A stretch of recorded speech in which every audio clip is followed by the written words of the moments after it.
They've been the defining weapon of this conflict, from small commercial drones dropping single grenades just 3 years ago to jet-powered drones, fibre optics and mass attacks involving hundreds of UAVs now. For militaries worldwide, Ukraine is providing critical combat lessons, but it's also posing questions about what future wars will look like.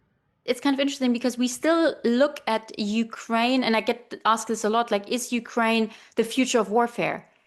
And we need to realize that Ukraine, in a way, is already the last war, right? We already say the military is always preparing for the last war. Well, Ukraine is already the last war for us. So we can't just take Ukraine and say, oh, this is the future of warfare. So we're going to, draw X and Y lessons and we're going to do that and that. We need to think further and think, okay, so what lessons or what things that are happening in Ukraine may be specific to this specific conflict because of the geography, topography, because of who is fighting whom, because of what systems are available. And will this translate into the conflicts we are thinking about fighting? We may find ourselves. And, this is not going to be perfect. We will get things wrong. The important thing is just to not get too much wrong and be as flexible as possible. As part of the recent Strategic Defence Review, the UK government announced a £4 billion investment in drones and other autonomous systems.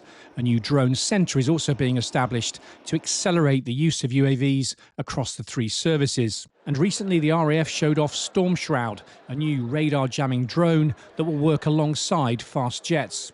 While Ukraine is providing lessons on how drones can be used in combat, it's also showing how fast the innovation cycle has become, something that will be hugely challenging for large Western militaries to replicate.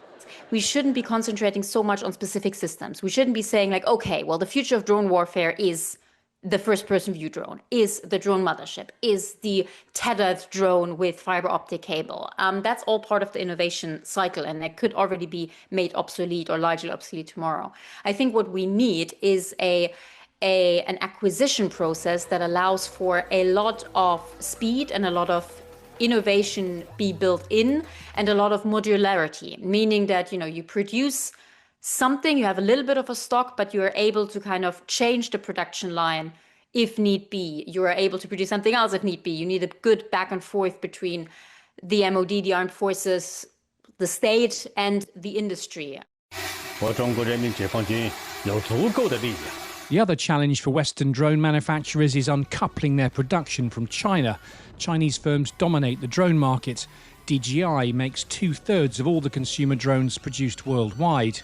The US and some European countries have started producing their own components, but it's likely to be a long process, and undoing that dependency on Chinese parts is another challenge for Western policymakers. Imagine, China in this conflict is already not exactly neutral and supporting Russia, but it is still delivering one way or another systems to Ukraine. But imagine a future war in which China may not be an indirect supporter, but a direct supporter of the other side. They could basically cut off production and delivery of these parts. And so I think what needs to happen is that we in the West need to be able to produce much more of these systems by ourselves.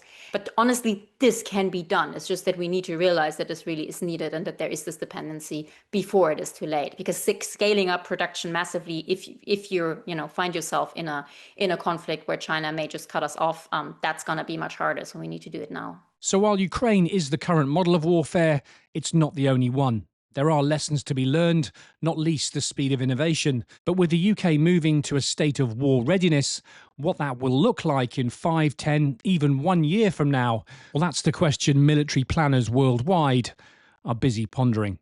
Simon Newton, BFBS Forces News. Thanks for watching. For more from BFBS Forces News, like and subscribe to our channel.